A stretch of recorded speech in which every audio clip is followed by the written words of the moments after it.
Olá, graça e paz, sejam todos bem-vindos para mais uma disciplina, a oitava, né? Oitava disciplina, já que a turma de número 4 nós aí adiantamos escatologia. Então, nossa antepenúltima disciplina, com esta aqui, estaremos indo aí para a reta final do curso, né? 70% do curso já avançado aí com a turma de número 4. E desde já peço que você deixe o seu like, compartilhe, né? Comente esse vídeo. Deixa eu dar uma boa noite aqui para Sandra Regina, para Daniela, Ameliano, Ivone, Elson. Deus abençoe todos vocês. Espero que estejam todos bem. Eu ainda estou bem afetado aí, garganta e um resfriado muito forte. Hoje pela manhã foi bem difícil de fazer a leitura da Bíblia, muita tosse, mas estamos indo, né, pela misericórdia do Senhor, avançando, certo? Nós estamos lá com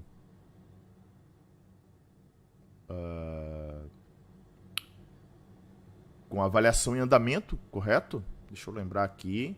Escatologia. Eu até tenho que disponibilizar. A segunda chamada já foi? Não recordo. Se vocês me ajudarem. Hermenêutica dessa turma já foi. Segunda chamada, que o pessoal havia me cobrado, que eu não tinha. Deixa eu ver aqui. Se escatologia, nós chegamos a colocar a segunda chamada.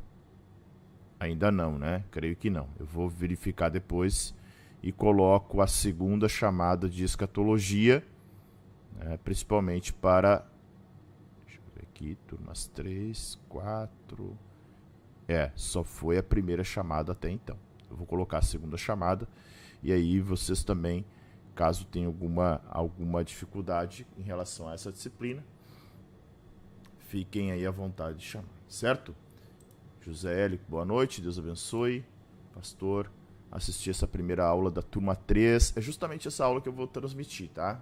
Até pela questão aqui da minha garganta e na tentativa aí de poupar um pouco a minha voz, tenho, né, aproveitado algumas aulas aí. Mas, se Deus permitir, toda a aula na semana que vem será ao vivo. Espero que sim, né? Boa noite, Ana Bruno. Mais uma disciplina. Isso, foi só a primeira chamada, né? Pouco melhor, ainda com muita tosse. Teté também tá aí numa fasezinha bem complicadinha também. Eu e ela juntos, né? Resfriado quase que simultaneamente. Mas vamos em frente. Ok? Então, vamos lá. Esta é a primeira aula da disciplina de História da Igreja. Vocês vão ficar com a aula agora que eu transmiti para a turma 3, uma aula impactante. Fique até o final, curta, comente esse vídeo, espero que você realmente seja tocado pelo Espírito Santo nesta aula, porque esta aula, essa disciplina é magnífica, conta a história da igreja, mas principalmente essa disciplina, essa primeira aula, ela quando ela fala da igreja perseguida, dos mártires, ela é fantástica, certo? Então fique com a aula, não esqueça de deixar o seu comentário e, caso possa cogitar aí, se torne um membro do canal Teologia para Todos, tá bem? Deus abençoe a todos, até o finalzinho da aula.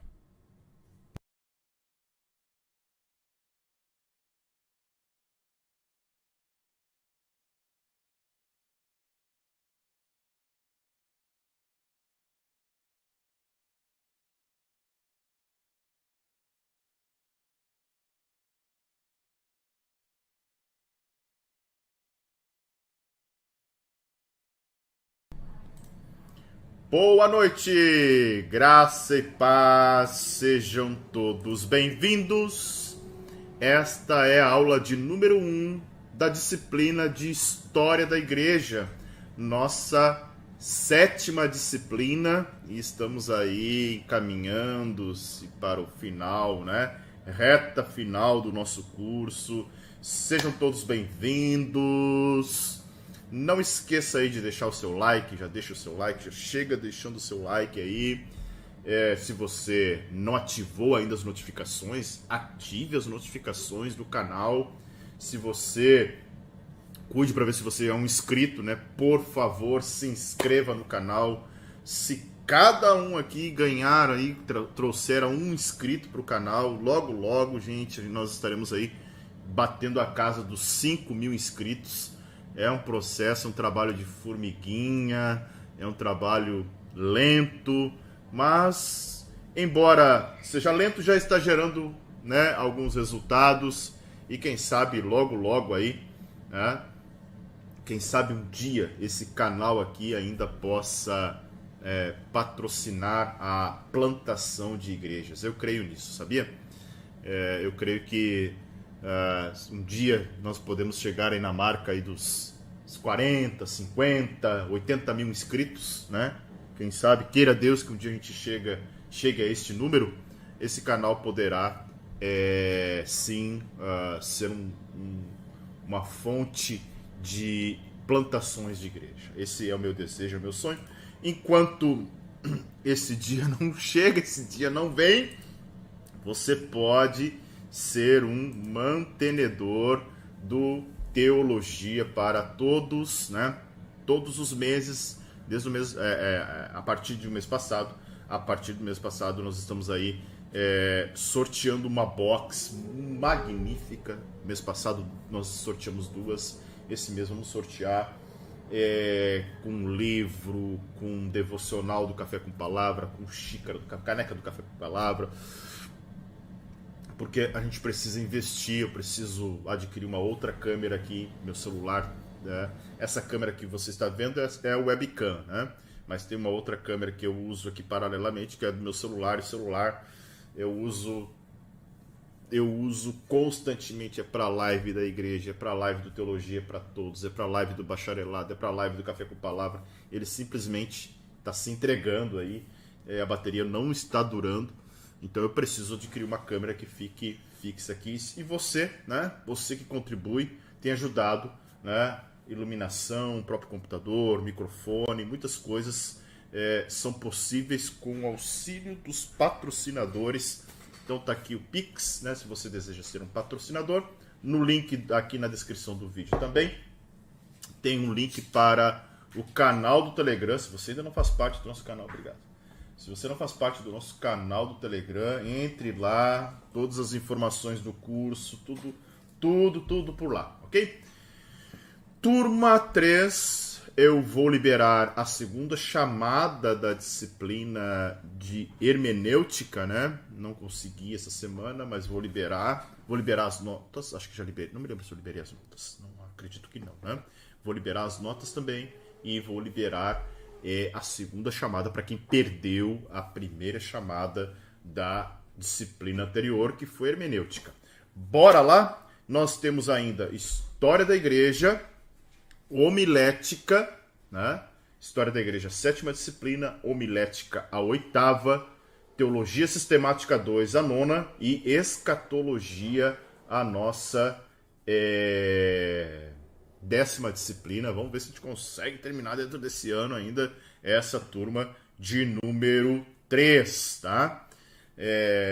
Vamos para a nossa aula. Você que está com o e-book aí, já pôde perceber que essa disciplina nós estamos estudando, então vamos estudar a história da igreja. E dentro desta visualização da história da igreja, nós vamos... Deixa eu só, enquanto eu falo com vocês aqui, deixa eu só organizar meu slide. Ok. Aí. A história da igreja, se vocês já olharam o e-book está dividido em 7 unidades. São 7 grandes grupos que nós dividimos aqui a história da igreja para poder compreender, né, a história do cristianismo. É claro que 5 encontros não seria suficiente para que nós pudéssemos fazer uma imersão, um curso de história da igreja, nada disso, né? A ideia aqui é nós termos uma visão da história, conhecer um pouco da história e os pontos os pontos principais, os pontos marcantes da história da igreja ao longo desses quase 2000 anos de cristianismo que nós temos aí. Então, nós vamos estudar a história da igreja olhando para a igreja apostólica, que vai da ascensão de Cristo, de 30 depois de Cristo, até a morte do apóstolo João. Tá? Aí nós temos o primeiro momento da igreja, que é a igreja apostólica, né? Depois nós temos a igreja perseguida, que vai da morte do apóstolo João, de 100 depois de Cristo, até o Édito de Milão, em 313 depois de Cristo, que foi quando Constantino emitiu um édito, um decreto, permitindo, então, autorizando, então, a liberdade de culto e, desta forma, colocando fim na perseguição que era feita pelo Império aos cristãos, ok? A terceira unidade nós chamamos da Igreja Imperial. Ou seja, é aquela igreja que se aliancia, que se junta ao Estado, que vai do Édito de Milão, 313 depois de Cristo, até a queda do Império Romano em 476 depois de Cristo. A unidade 4, nós vamos ver, a igreja, o período da igreja medieval, que vai da queda de Roma, em 476, até a queda de Constantinopla, em 1453, tá? Depois nós vamos ver a unidade número 5, que é a Igreja Reformada, que é da queda de Constantinopla até o fim da Guerra dos 30 Anos, ok? E a unidade de número 6, do fim dos 30 anos, né? Que é 1648 ao século XIX, que é o período chamado da Igreja Moderna. E, por fim, a última unidade, que é da Igreja Contemporânea, que vai do século XIX até o período em que nós vivemos, até o período de agora. Certo, gente? Bora colocar o slidezinho aqui na tela. Essa é uma aula muito legal, né? Deixa eu só parar aqui. Eu preciso compartilhar a minha tela com vocês aqui, porque a gente... Deixa eu só voltar aqui, gente, um minutinho. Voltar para essa tela, porque daí eu preciso compartilhar também, porque tem um diagrama muito bacana, muito legal, para a gente acompanhar essa história da igreja, né? Vamos ver se vai, só um pouquinho. Aí, tá lá. Bora lá. Não esqueça de deixar o seu like, não esqueça de comentar.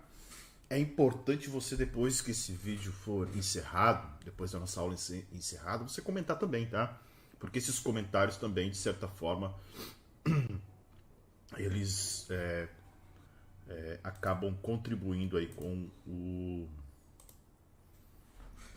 a forma como o YouTube impulsiona e distribui o conteúdo. Bora lá. Então vamos olhar para a primeira unidade, que é a Igreja Apostólica, tá? A Igreja Apostólica da ascensão de Cristo até a morte de João, ok? Olha só que interessante. Ao tempo em que são narrados os fatos descritos no Novo Testamento, Roma, ela se solidificava como o maior império que já existiu, composto de cultura grega e do poder romano, tá? Os romanos já haviam conquistado grande parte do Oriente e todo o Ocidente durante os 2 últimos séculos antes da era cristã, e tendo vencido uma longa e sangrenta guerra civil que ocorreu por causa do assassinato do ditador Júlio César em 100 antes de Cristo, né, de 100 a 44 foi o que Júlio César viveu, né, 100 antes de Cristo a 44, em menos de 60 anos. Otávio Augusto, né, o primeiro imperador romano, reorganizou o Estado, sedimentou as fronteiras, espalhou estradas, aí estima-se que quase 85 mil quilômetros de estradas, né? Construções por toda a extensão do Império, quase 5 milhões de metros quadrados era o Império Romano, que hoje, para você ter uma ideia, são aproximadamente 30 países, 30 nações, né, dividido entre 30 nações da Europa e dos continentes ali onde o Império Romano esteve. Com isso, né, se assegurou um período inédito de estabilidade em toda a região ao redor do mar Mediterrâneo, né? Na metade ocidental, então, do lado europeu, digamos assim, o idioma utilizado era o latim, né? E na região do Mediterrâneo oriental e no Oriente Próximo, ou seja, para o lado da Palestina, nós tínhamos ali o grego, né? Então, era uma cultura material e moral de Roma que foi fruto de um processo desta assimilação da civilização helênica. As regiões mais prósperas ali eram Tunísia, Síria, Turquia, né? E nessa época o mundo romano era dividido em 36 províncias. 11 delas eram senatoriais, ou seja, administradas por um procônsul, e 25 delas eram imperiais, onde ficavam estacionadas as legiões governadas por um legado pretor, né? Ou como em latim eles chamavam legatus Augusti pro praetore, né? Entre estas últimas províncias, 10, como a Judéia e o Egito, eram dirigidas por um procurador, né? Um procurator ou um prefectus, um prefeito, né?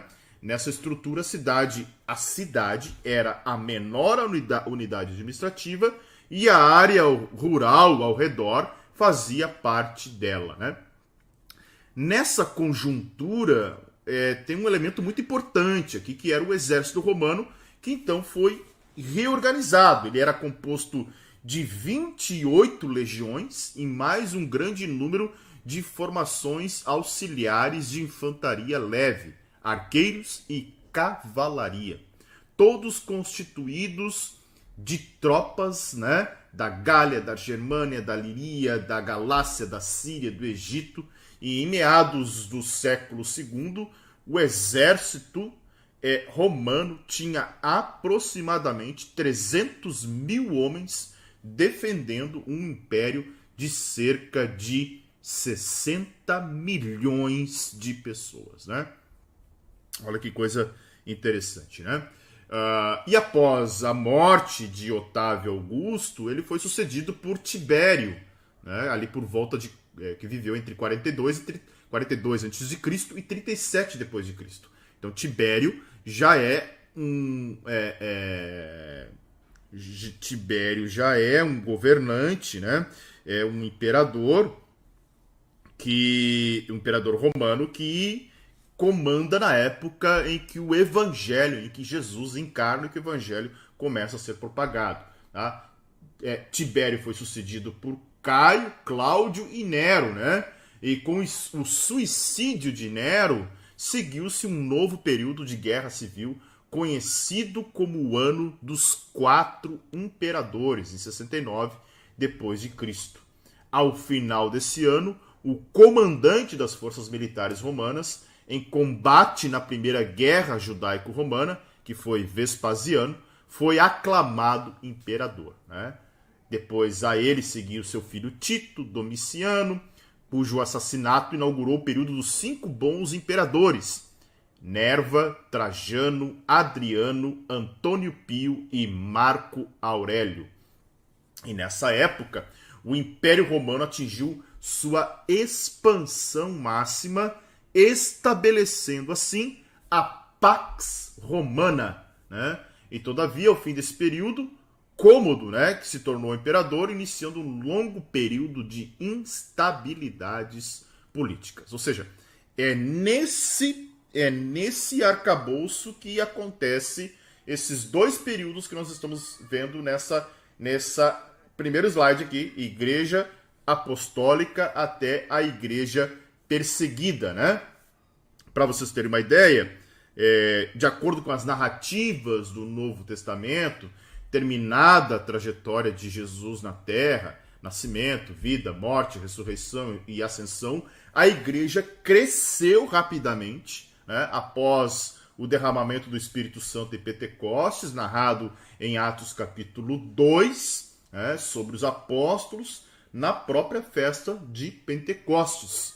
E por intermédio da pregação apostólica e dos discípulos, a fé cristã partiu da cidade de Jerusalém, na província romana da Judéia, e em pouco tempo alcançou a Síria, a Ásia Menor, a Macedônia, a Grécia, a Itália, né? Então, para vocês terem uma ideia, até aproximadamente a metade do século I, espalhou-se a mensagem de que Deus enviou Jesus Cristo, o qual morreu pela redenção dos pecadores, ressuscitou, sendo assim exaltado como rei messiânico, e ainda que ele voltará num triunfo e glória escatológica de acordo com as Escrituras, certo? Isso tudo vocês podem ver aí na página 2, 3 e 4. Lá na página de número 3 tem um mapa muito interessante que vai mostrar o tamanho e o poderio deste Império Romano. Deixa eu apresentar para vocês rapidamente aqui. Aqui, ó. Tá aí o mapa. Olha só. Olha que coisa interessante, né? Nós temos o Império Romano aí por volta de 120, né? Depois de Cristo. Notem que ele pega praticamente toda a Europa, né? Toda a Europa. A Ásia, o norte da África, né? A Ásia Menor, Palestina, da Capadócia, Síria, até mesmo o norte europeu, lá, o leste europeu, né? Então era um poderio muito grande, né? Essa estrutura qual nasce aí o Evangelho, né? O Evangelho está inserido dentro deste processo todo de avanço, de conquista e de estruturação do Império Romano, tá? Então, esta é a linha do tempo da nossa disciplina. Nós vamos partir do ano 0 ali, né? Como se fosse o nascimento de Cristo, até os dias atuais, olhando aí praticamente dos 2000 anos de história dentro do próprio cristianismo, tá? Fazendo aí uma linha do tempo, nós vamos ver lá na página de número 4 até a página de número 6, tem uma linha do tempo desde, digamos, do nascimento de Jesus também até a prisão domiciliar do apóstolo Paulo, tá? Que vai acontecer dentro deste primeiro estágio da igreja que nós chamamos de igreja apostólica, tá? Que seria digamos assim, a fundação da igreja, tá? Aí tem algumas coisas interessantes para nós olharmos e observarmos dentro da história da igreja, tá? Que é o texto que Paulo fala aos Gálatas, capítulo 4, verso 4 até o verso 6. Mas vindo a plenitude dos tempos, Deus enviou o seu Filho, nascido de mulher, nascido sob a lei, para remir os que estavam debaixo da lei, a fim de recebermos a adoção de filhos. E porque sois filhos, Deus enviou aos vossos corações o Espírito de seu Pai, que clama, Abba, Pai. Note que eu grifei plenitude dos tempos. Se você lembrar aí,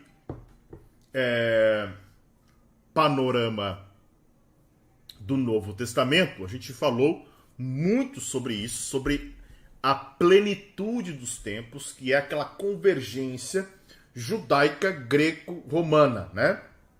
O judaísmo contribuindo como uma religião monoteísta, os gregos contribuindo com um único idioma, né? O grego koiné, que vem, de certa forma, contribuir para que o evangelho se expanda rapidamente, né? Que o evangelho tem uma expansão meteórica, né? Com um único idioma, e toda essa estrutura, essa infraestrutura proporcionada pelos romanos, poxa, quase 90 mil quilômetros de estradas pavimentadas, né, permitiam que os apóstolos, que os homens apostólicos, que os discípulos transitassem entre cidades levando a mensagem do evangelho. Então, essa convergência judaica greco-romana contribuiu para a plenitude dos tempos, tá? Ou seja, tudo estava preparado na Terra para a encarnação do Deus vivo, né? Para que Deus encarnasse, para que Jesus, né, o Verbo encarnado, viesse à Terra. Então Deus providencialmente preparou o mundo para que Cristo viesse e que a sua igreja então surgisse. E olha que coisa interessante, a igreja não é fruto do acaso, a igreja ela não é um povo simplesmente que foi formado aleatoriamente. Se na antiga aliança nós temos o povo de Israel como povo de Deus, na nova aliança o povo de Deus se chama Igreja do Senhor Jesus Cristo, certo? Então, dentro dessa plenitude dos tempos que acontece, nós temos primeiramente uma preparação religiosa. A herança judaica, né, que vai, de certa forma, influenciar na própria herança do cristianismo. Né? Nós não podemos esquecer, o cristianismo é uma religião, assim, olhando dentro da ciência da religião, né? O cristianismo ele tem o seu berço no judaísmo, né? Então não dá para descolar do cristianismo disso. Ele nasce dentro de uma cultura judaica, ele nasce dentro de uma província judaica, né? É claro que, diferente do judaísmo, que é uma religião para um povo, o cristianismo é uma religião para o mundo, né?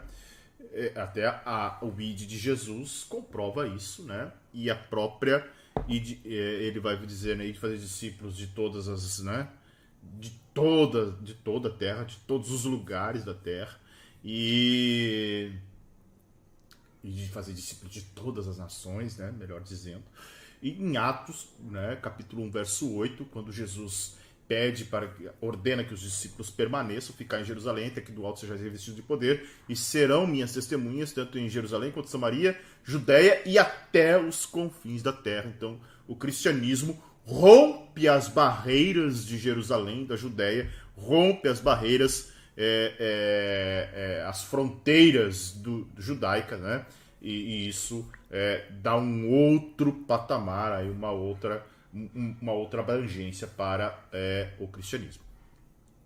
A pressuposição da existência de Deus, isso também faz parte desta preparação religiosa, no formato de que realmente a igreja então crê, né? Ela tem a fé na existência de um Deus. A própria questão das sinagogas, que são heranças do período babilônico, do período de cativeiro, né? A esperança do Messias, o estudo ético que vem da própria filosofia, o próprio Antigo Testamento, né? a lei, a Torá, os históricos, os profetas e a filosofia da história, né? Então tudo isso, de certa forma, contribui para essa preparação religiosa da plenitude dos tempos. Já a questão cultural e intelectual, que também influencia nesse período inicial da igreja, tem a cultura grega, que a gente já falou bastante, principalmente em panorama do Novo Testamento, né? A helenização, o tanto que o próprio Alexandre o Grande queria helenizar, né? As culturas que ele, de certa forma, as cidades que, de certa forma, ele conquistava. Então isso acabava certamente influenciando muito, né? A questão da influência, da intelectualidade. Os gregos conquistaram os romanos culturalmente. Então a cultura grega ela influenciou de forma muito grande, né? A filosofia deu lugar às religiões e a cultura, de certa forma, ela produziu aí muitos corações famintos, né? Ok? Só um minutinho.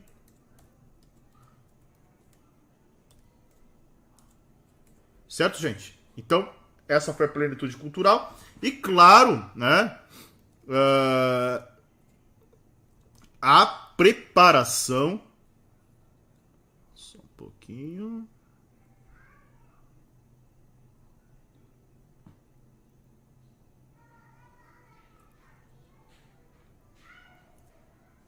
Só um minutinho, tá?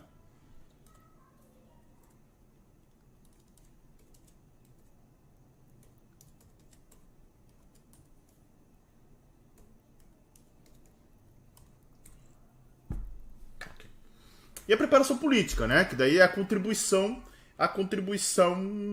romana. Se a contribuição judaica foi religiosa, a contribuição grega foi cultural, a preparação política ela foi herdada, ela foi uma contribuição dos romanos, né? A própria organização política, o senso de unidade, a lei universal, o mundo relativamente pacífico pelo potencial bélico que os romanos tinham, né? Que de certa forma trazia essa paz romana para dentro do império e para as províncias que foram dessa forma estruturadas, e daí o próprio sistema de estradas também, né?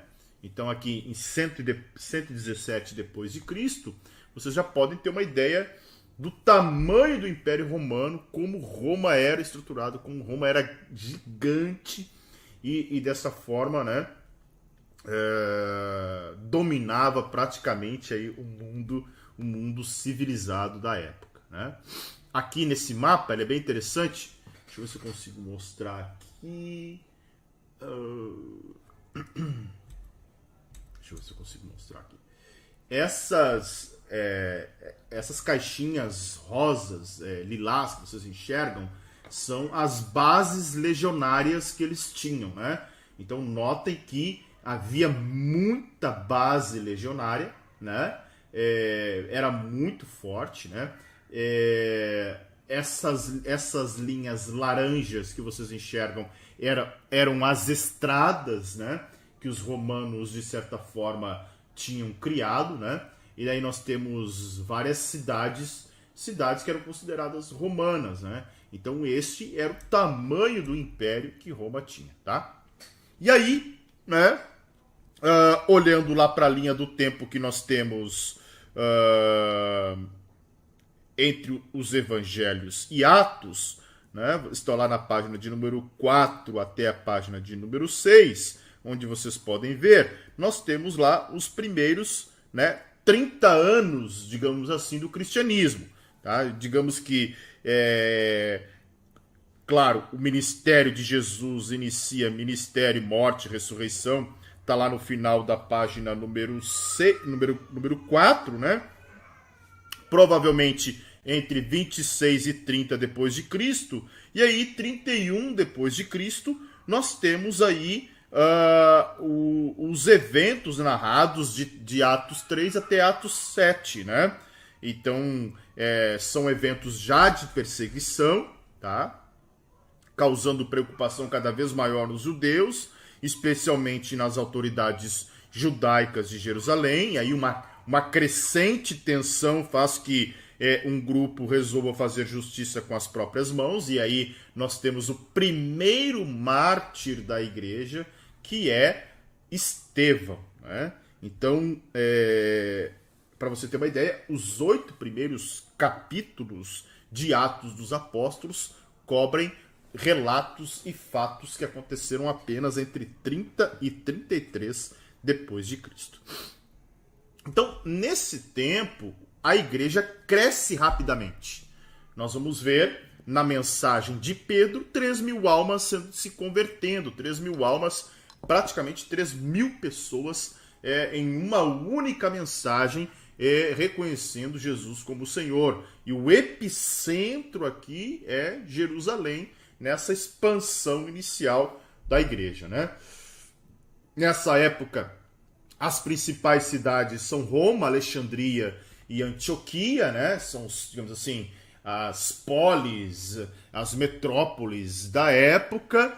E aí a grande importância nesse período é o seguinte, né? É um motivo para viver e um motivo para morrer, né? Então, nós temos aí o evangelho se expandido. O texto de Paulo que é fantástico ao dizer que para mim o viver é Cristo, né? O que Paulo está querendo dizer com isso? Eu tenho um motivo para estar vivo e tenho um motivo para morrer, né? É interessante que o quanto, quando nós olhamos para a história da igreja, nós vemos o quão distante a igreja atual está desta história da igreja. Porque Paulo vai dizer, olha, para mim viver é Cristo, cara. Eu não vivo por outra coisa. E se eu morrer, se eu vier a morrer por causa de Cristo, o morrer é lucro, né? Ele vive para Cristo. E aí a expansão do cristianismo se dá entre os judeus, né? Duas frentes de atuação entre os judeus, né? Porque a própria ordem de Jesus é ficai em Jerusalém, até que do alto sejais revestidos de poder, né? Com muita influência nas sinagogas, e a partir dali a expansão por toda a Judéia e se cumprindo a palavra, né, a ordem ao qual Jesus deixou aos seus discípulos, né? Isso principalmente com Pedro, Tiago e outros discípulos, né? E a segunda frente com os gentios, né? Enquanto que com os judeus o trabalho é na sinagoga, com os gentios eles são em ambientes públicos, aerópagos, anfiteatros, praças, era onde Paulo pregava, né?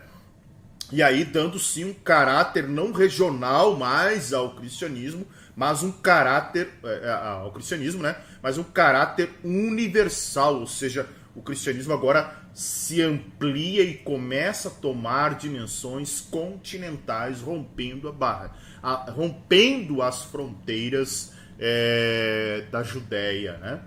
Então notem que isso é bem interessante. Aqui, para vocês terem uma ideia, como a gente está falando de 100 depois de Cristo, né? Nós temos aqui, para vocês já verem como estava situada, né, a plantação de igrejas. Lembrando, 100 depois de Cristo, nós temos 3 metrópoles, né? 3 cidades importantíssimas: Roma, Antioquia, Alexandria, tá? Roma basicamente na Europa, Alexandria na África, Antioquia na Ásia, né? Então, Antioquia da Síria, Alexandria no Egito. e Roma na Itália. Cada uma dessas bolinhas vermelhas que vocês enxergam são igrejas plantadas. E essa área mais alaranjada são as regiões com comunidades cristãs. E essa linha verde é o Império Romano. Então, ou seja, tem igreja em Cirene, Alexandria, Mênfis, Damasco, Cafarnaum, Samaria, Jerusalém, Cesareia, Chipre, Icônio, Tarso, Filadélfia, Sardes, Hierápolis, Antioquia, Listra, Colossos, Mileto, Corinto, Atenas, Nicópolis, Roma, Puteoli, Pompeia, Tessalônica, Bereia, Troade, Pérgamo, Éfeso, Magnésia, Laodiceia, né? Ou seja, o evangelho se expande e ganha características de uma religião universal, né? Só para nós compararmos, né? Aqui, 200 anos depois, em 300 depois de Cristo, notem que na Ásia, na Europa, na Ásia, melhor dizendo, né? Na África e perto da Rússia, nós temos aí uma população que são a área verde, com a maioria sendo cristã, tá? E a área laranjada, poucos cristãos, né? E a área a área lilás aqui com uma minoria cristã já existente. Então, notem que o cristianismo ele vai crescendo, né? Ao longo dos anos. E após 300, 350, que nós vamos ver mais à frente, o cristianismo tem o que nós chamamos aí de um crescimento exponencial, né? Partindo de 1.000 cristãos para 1.400, 7.000, 40.000, 217.000, 1 milhão, 6 milhões e depois 33 milhões, né? Ou seja, uma população, quase metade da população, aí 300 anos depois, se tornando cristã, né? Ok? Agora vamos olhar um pouquinho dessa vida da igreja primitiva, dessa igreja apostólica, tá? Então, a igreja apostólica, ela era uma igreja de casa em casa. Não era uma igreja templista, tá? Há um entendimento, e nós vamos ver isso na história, durante a história da igreja, que, por exemplo, Constantino, em 313 depois de Cristo, ele emite o Edito de Milão, que traz como se fosse um decreto proibindo as perseguições e dando liberdade de culto para os cristãos. E a partir dali, 313, 13 anos depois, há a possível conversão de Constantino. Tem um livro que eu posso indicá-los, deixa eu ver se eu vou localizar. Se chama Em Defesa de Constantino. Se eu achar ele aqui, tá? Só um pouquinho. Achei. Esse livro aqui, tá? Em Defesa de Constantino. É um livro muito interessante para entender esse processo de proibição, de promulgação do Edito de Milão, de proibição do paganismo, de tornar o cristianismo a religião oficial do Império junto com Teodósio, da manipulação do Concílio de Nicéia e de outras coisas assim por dizer, né? Então é um livro muito interessante a respeito da história do cristianismo, olhando, né, essa questão a respeito de Constantino, tá? Entende-se, então, que até Constantino a igreja não tinha templo, a igreja estava sendo perseguida, a reunião era de casa em casa, né? E qual é o significado de igreja? Né? Por exemplo, igreja, né? Eclésia ou eclesia, chamados para fora, chamados para governar, um grupo chamados para fora para decidir, né? Ela tem vários significados. Ela pode ser uma igreja local, né, onde os crentes se reúnem em um local específico, uma igreja local, pode ser uma igreja em uma cidade, por exemplo, Jerusalém, ou pode ser uma igreja no sentido universal, né, uma denominação, uma vertente cristã, como por exemplo a Igreja Católica, tá? Então, quando a gente está falando de igreja, nesse caso aqui, estamos falando daquela comunidade inicial de salvos em Jesus, que professavam Jesus, que de certa forma estavam ali, tá? Professando o nome de Cristo e entendendo que Cristo deveria ser confessado como seu Salvador. Só um pouquinho, gente, só um minutinho. Só um minutinho.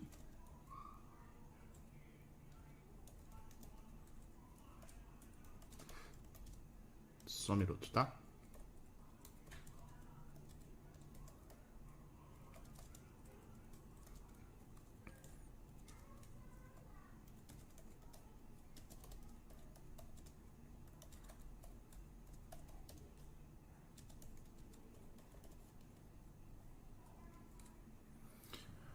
Voltamos. Bom, então,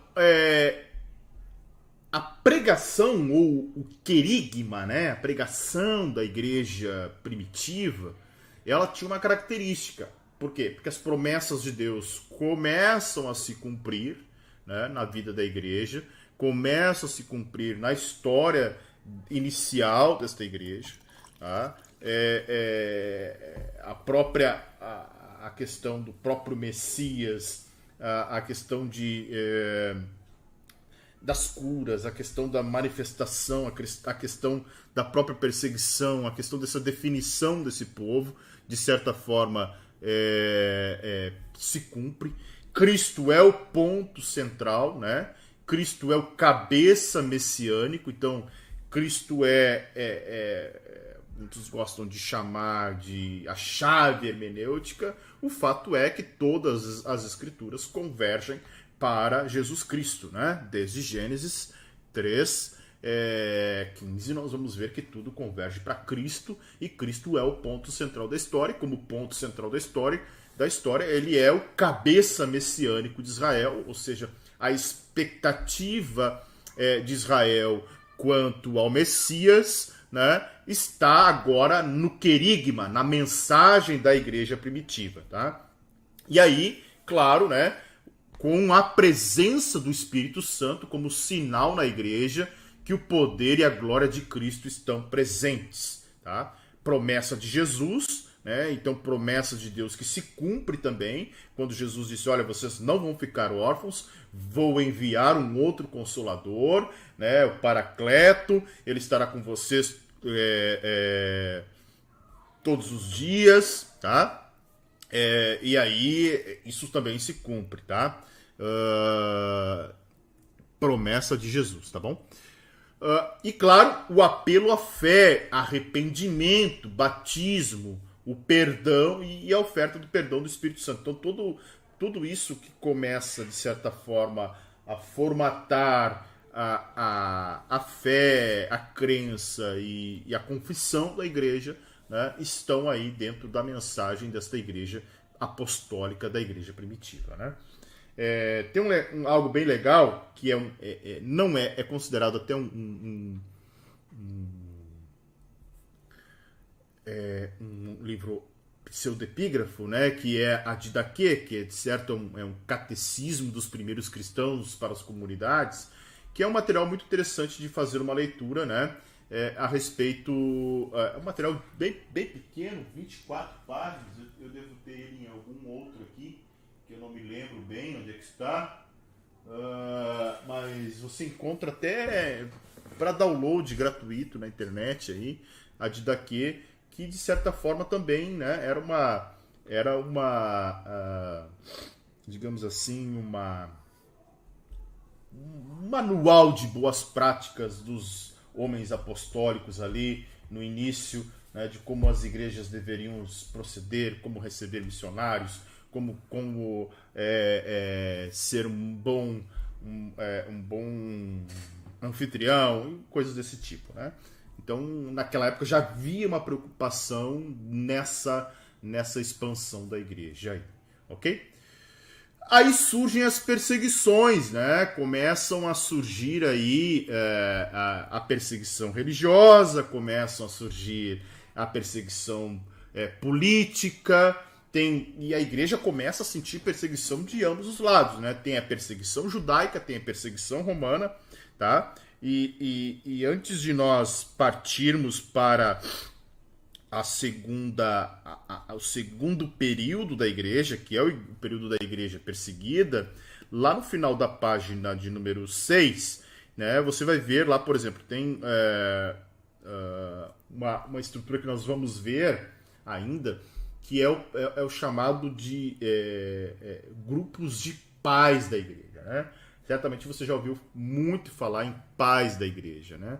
Quem são os pais da igreja? São esses primeiros homens após o período da igreja apostólica, né? Que foram homens que sucederam os apóstolos a partir do ano 100 depois de Cristo, né? O primeiro grupo de pais da igreja tornou-se conhecido como pais apostólicos, né? É a geração que sucedeu os apóstolos no segundo século.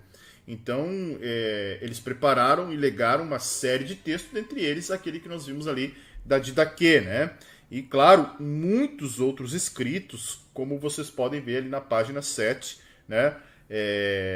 Primeira carta aos Coríntios de Clemente de Romano, a segunda carta aos Coríntios, que é considerado um dos primeiros escritos homiléticos que se tem registro, as cartas de Inácio de Antioquia, as igrejas de Éfeso, Magnésia, Trália, Roma, Filadélfia, Esmirna e a seu amigo Policarpo. Olha só, aqui a gente precisa fazer um parênteses, né? Não são textos apócrifos ou pseudoepigráficos, tá? Melhor dizendo. São textos que fazem parte da história da igreja, que eram trocados, que serviam de certa forma como orientação, até mesmo doutrinária e espiritual, que não tem, óbvio, a inspiração divina. Por isso que, por exemplo, Pastor de Hermas, que é um escrito por volta de cerca de 150 depois de Cristo, que em muitos cânons dos pais da igreja esteve presente, ele não foi identificado como divinamente inspirado, mas ele servia para o pastoreamento, para o pastoreio, para o aconselhamento, para a vida espiritual, para a vida devocional, mas não era inspirado. Mesma coisa, daqui a pouco eu escrever um texto, né, para a edificação espiritual. Pode ser recheado de verdade, pode ser um texto que te edifique espiritualmente, mas não está inspirado, porque a inspiração, essa inspiração do texto para a revelação de Deus se encerrou, né? Então, se não dessa forma, nós teríamos até hoje textos sendo inspirados e aí nós teríamos uma dificuldade muito grande de determinar o que é e o que não é texto inspirado, o que é o que não é palavra de Deus. Então, a inspiração divina, quanto à revelação, encerrou-se com João em 100 depois de Cristo, após a sua morte, encerrou-se. Isso não descaracteriza o teor espiritual, devocional, de aconselhamento desses escritos, tá? Que são homens que formataram a igreja, né, no segundo século, que foram discípulos dos discípulos ou discípulos de apóstolos, tá? E são escritos intensamente pastorais, né? Com temas de necessidade de comunhão, cuidado mútuo entre os cristãos. E você vai ver lá no final da página 7 uma tabela que mostra justamente isso. Deixa eu compartilhar aqui para você, tá? Tá lá na página 7. Ó, as obras, né, dos pais apostólicos.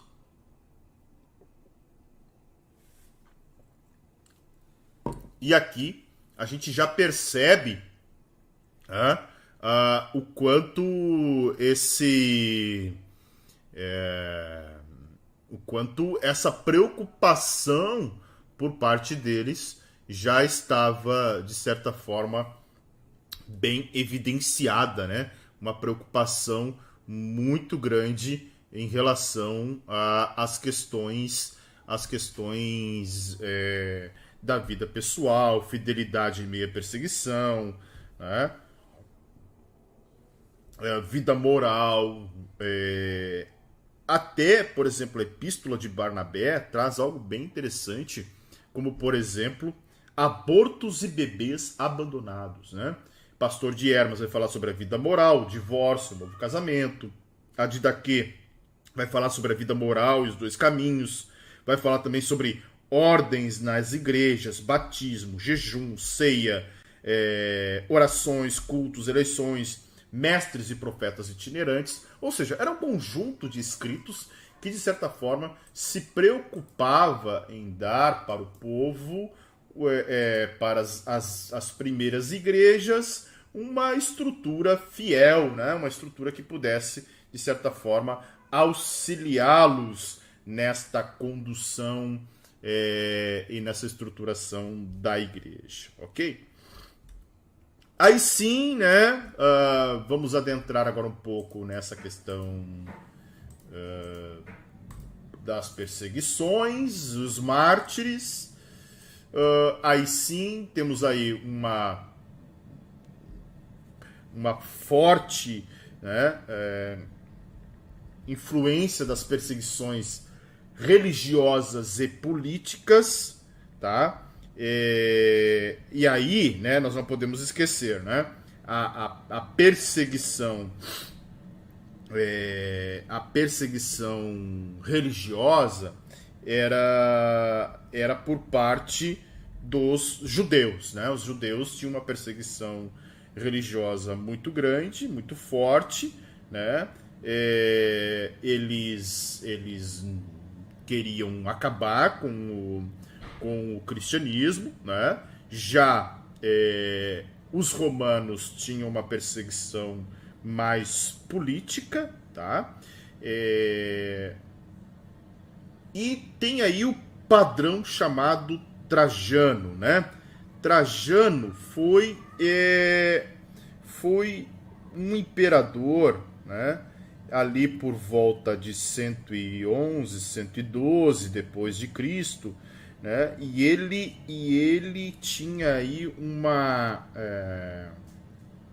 um ódio muito grande a respeito dos cristãos, e ele fez uso, né? Ele fez uso de métodos de tortura, né? Que foi muito assim, eram terríveis os métodos de tortura de Trajano, porque ele acreditava que o cristianismo não passava de uma superstição baixa, né? Então ele fez uso de métodos de tortura, por exemplo, das famosas diaconisas, né, da igreja, ou ainda de pessoas que serviam a igreja, como Felicidade Perpétua, que nós vamos falar mais adiante, né? Então ele de certa forma tinha aí um método de perseguição muito forte em cima dos cristãos, né? Então isso foi uma marca aí do Império Romano, e principalmente do governo de Trajano, né? Aí, claro, falando das perseguições romanas, elas eram, no início da igreja, pontuais e esporádicas. Até porque os romanos não viam, enquanto que o cristianismo estava só no território da Judéia, né? Eles não enxergavam no cristianismo uma ameaça, né?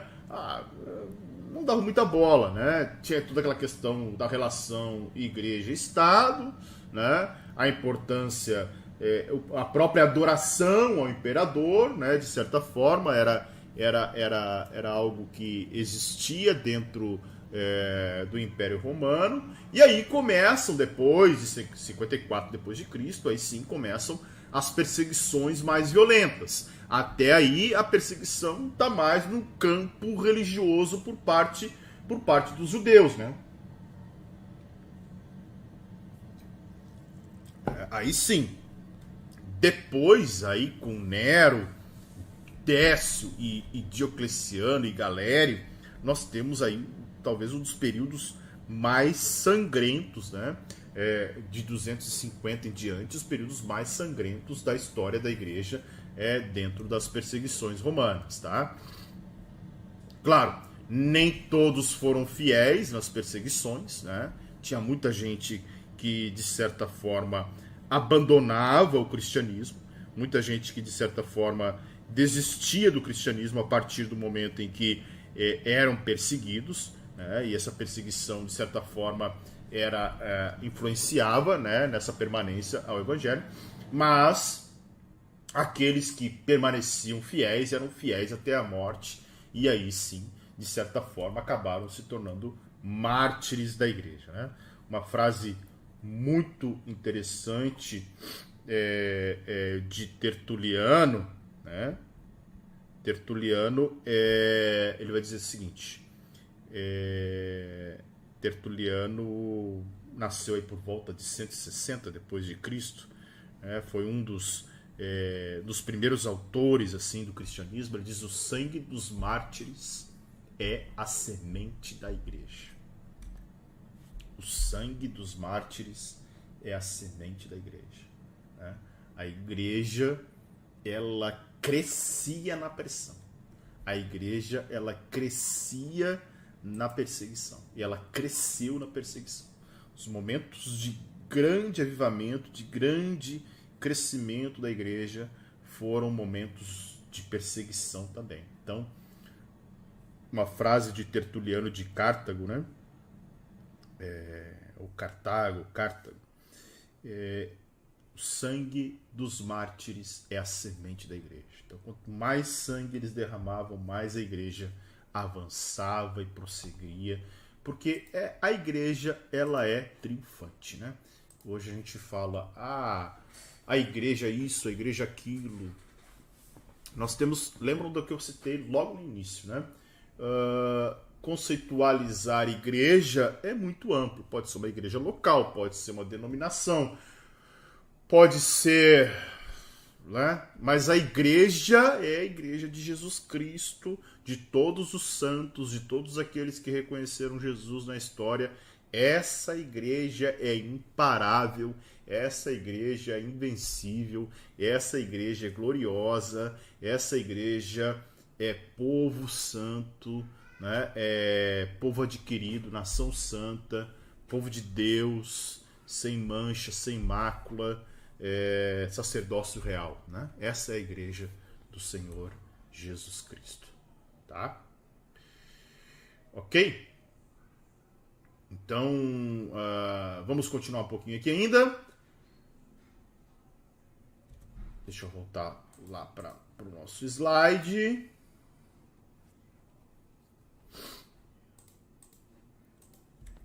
Aí.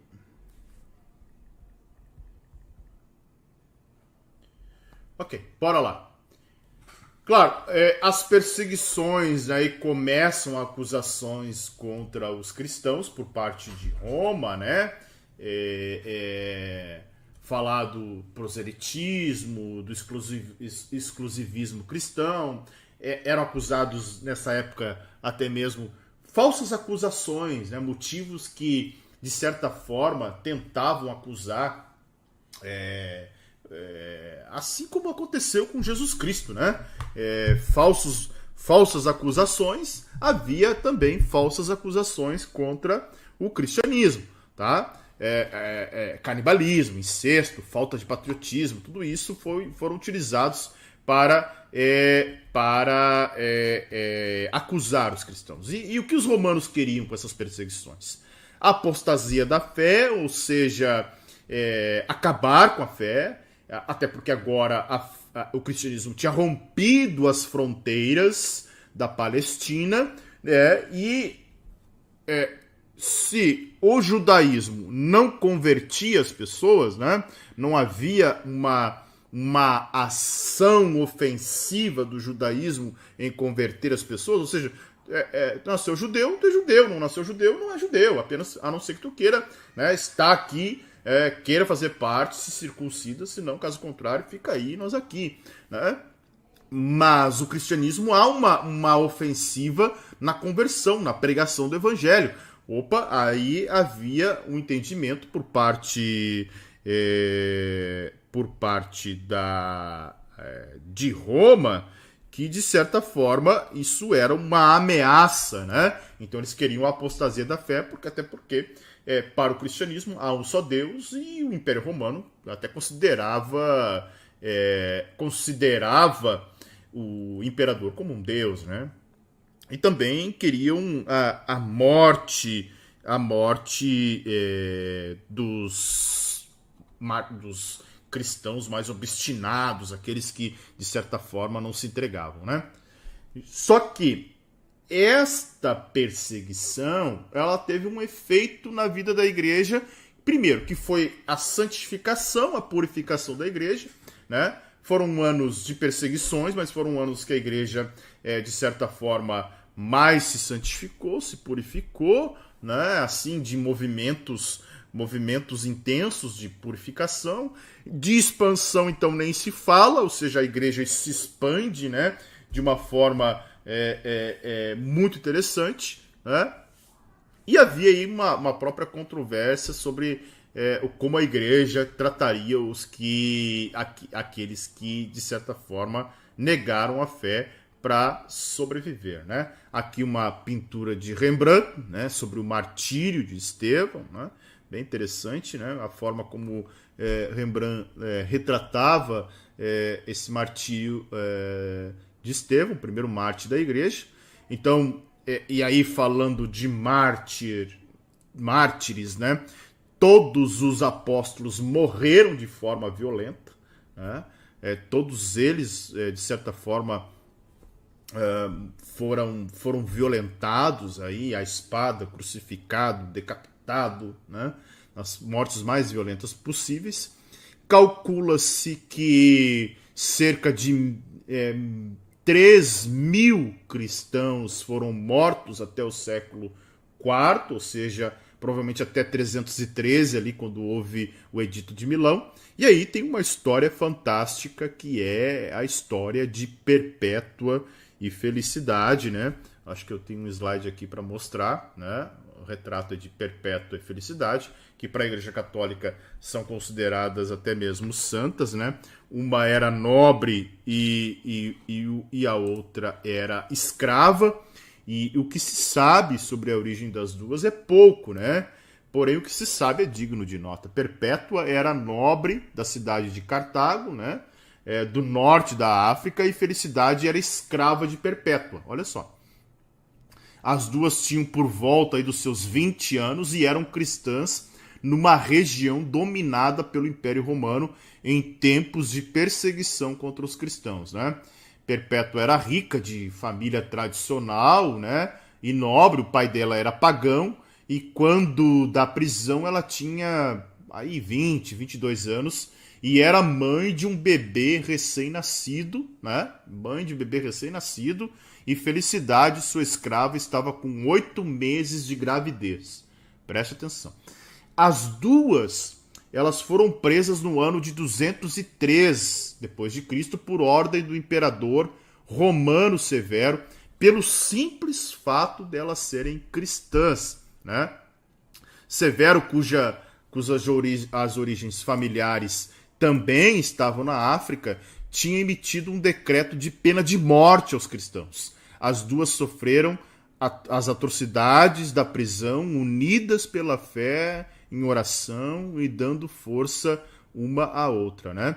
Perpétua, que era a senhora, né, que era rica, né, escreveu um diário que está entre os mais comoventes e realistas da história da igreja, e nesse diário ela narra todo o sofrimento por que passaram e descreve a fé e a esperança cristã na vida eterna de maneira maravilhosa, né? No diário dela, ela conta que seu pai foi visitá-la na prisão para pedir que ela renunciasse à fé cristã e salvasse sua vida. Ela, porém, preferiu a morte do que negar o Senhor da sua vida, Jesus Cristo. Tá? E daí tem um fato que é, assim, é algo sobrenatural, né? A Felicidade, que era escrava, que era serva, né? Que era serva de Perpétua, temendo a pena de morte, ela pedia, ela estava grávida de 8 meses, e ela pedia diariamente a Deus que seu filho nascesse antes que ela fosse executada, né? E ela teve um parto, né? Ela teve um parto na prisão. O filho de Felicidade, ele nasce 2 dias antes do seu martírio na arena. Olha que coisa, gente. 2 dias antes do martírio na arena.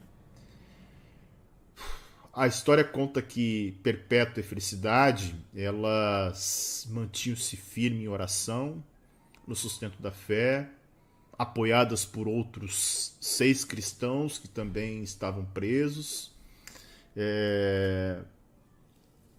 Tornaram-se companheiros de vida, de morte, de testemunho, né? Conta que elas foram batizadas na prisão, né?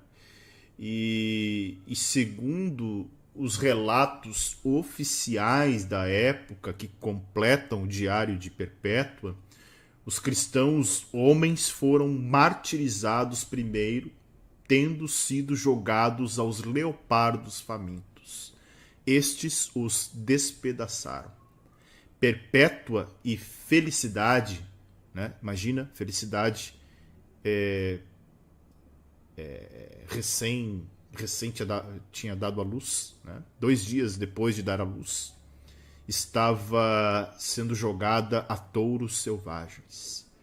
Perpétua viu sua amiga e irmã sendo atingida pelos animais e ainda conseguiu amparar sua irmã de fé em seus braços e recompor sua roupa estraçalhada numa demonstração de respeito, dignidade e de amor.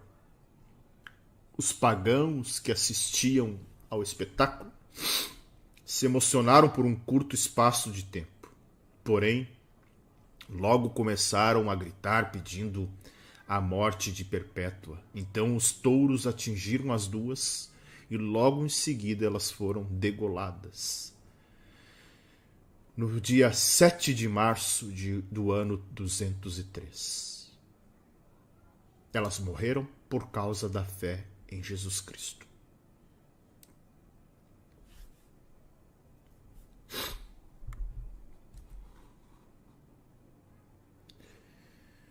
Aí a imagem de 40 mártires, né? Só um pouquinho que ficou. Deixa eu ajustar aqui.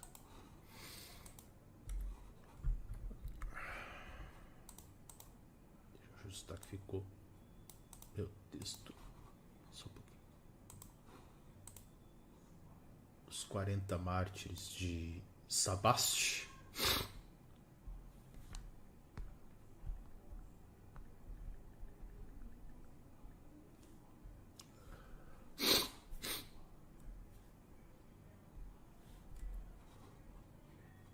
Deixa eu botar aqui para você agora, ajustei o slide.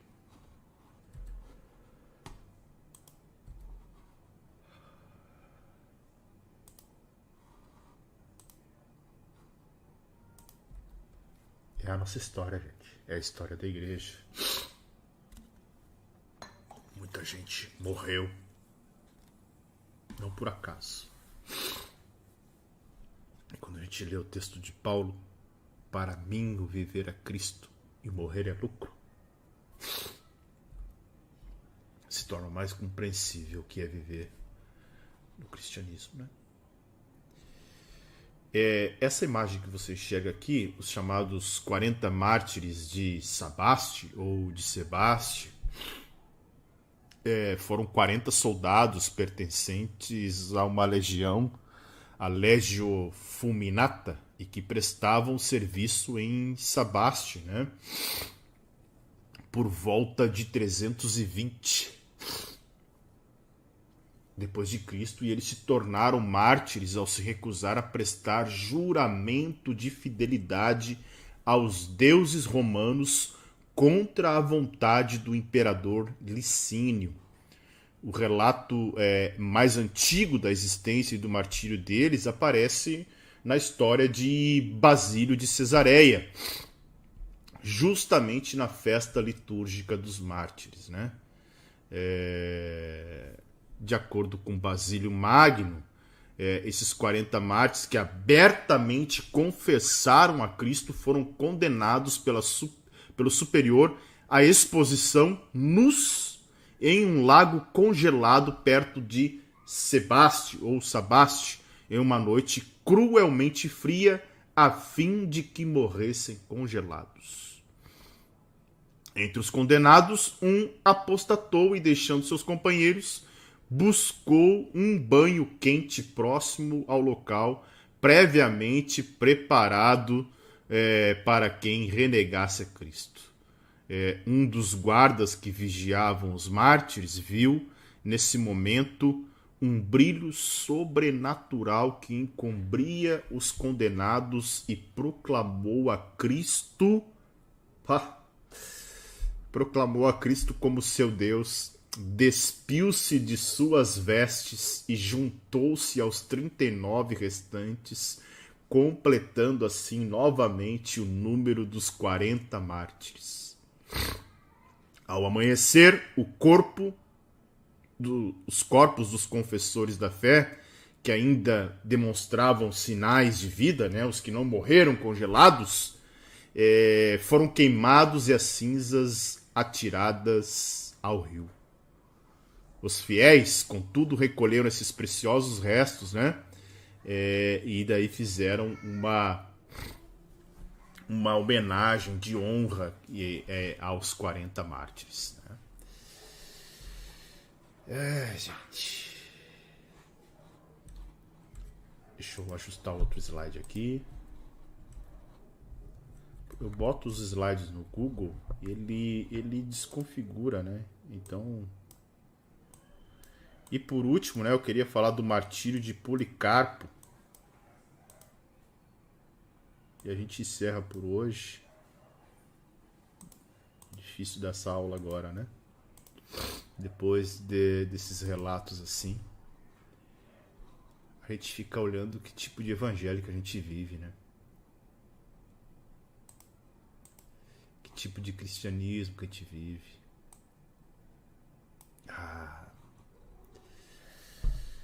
Não é fácil.